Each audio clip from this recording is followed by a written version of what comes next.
Welcome back to the Daily Lift. I am joined with my very special guest, my new daughter. She has just arrived yesterday. We are back home. Mom is doing great. Jireh is doing great. So thank you for all of you that have prayed for us, that have thought of us, that have congratulated us. We're so appreciative of all the thoughts and prayers.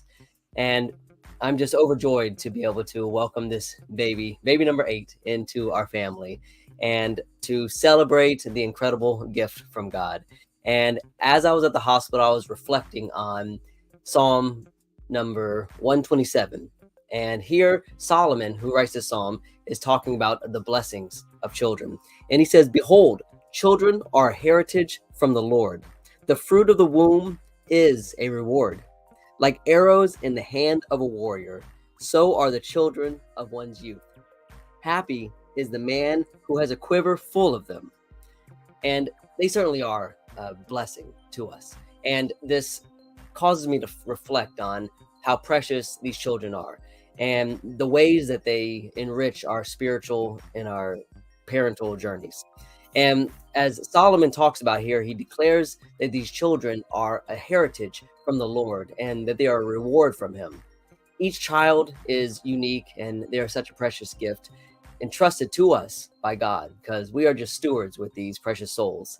And in our busy lives, oftentimes it can be easy for us to forget this fact, this truth, and we can succumb to the daily challenges and responsibilities of being parents.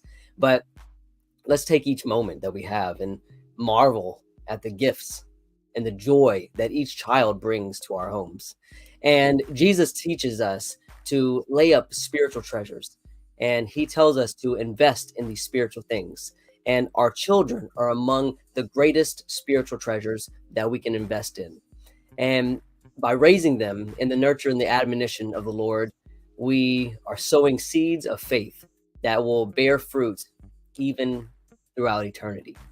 And each moment when we teach, when we guide, when we are loving toward our children, it's a spiritual investment with eternal significance. And these investments can last for generations to come.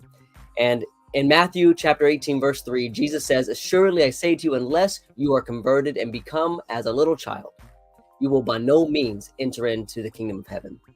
You see, children possess those qualities like innocence, trust, humility that we as adults need to relearn sometimes.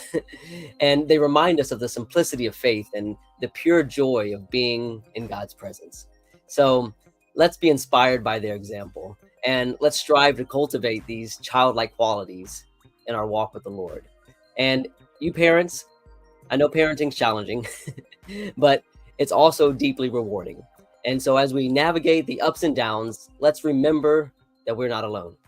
God is with us. He's guiding us. He's giving the strength to us that we need, the wisdom that we need. And each child's smile, their laughter, their growth is a reminder of God's grace and his goodness. So cherish these moments with your little ones. Find joy in everyday blessings of parenthood. And let's give God the thanks for blessing us with these rewards, this heritage. And remember, as always, to go lift somebody up.